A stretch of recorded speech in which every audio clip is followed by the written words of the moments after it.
Emiranga n'okwazirana bisaanikidde Bombo eggye lya UPDF eryadde liwaayo emirambo gy'abantu abatemuddwa omujaasi wa UPDF ku kkomero lya Sabbiiti ewedde. Abantu 10 be bakubiddwa omujaasi wa UPDF Simon Peter Otenyan ng'olwaleero emirambo gyabwe egiweereddwa ab'enganda z'abagenzi oluvannyuma lw'okwekebejjebwa abakugu.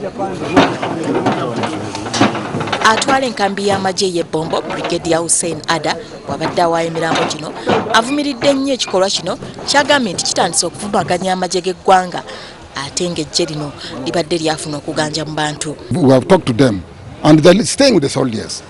They're staying with the soldiers renting their houses. So they are not, I mean, they are not too much scared, but they are very sorry about it. It has happened. Okusinziira ku Brigadier Ada asabye abaserikale ba UPDF bonna okwewala okunywa omwenge kubanga gwe gutandise okubaleetera obuzibu. Problem is operating bars around in the country. Now, I mean, we are going to sit again. We shall give a limit.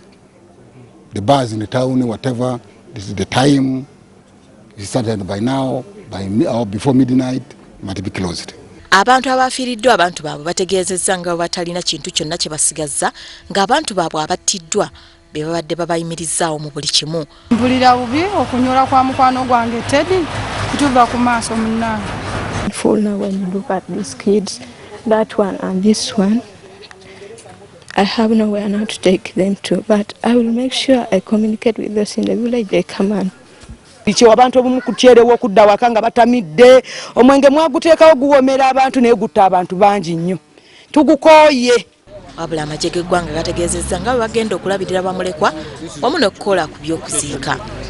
Stella Nabakoza, Zamzam Siraj, WBS TV.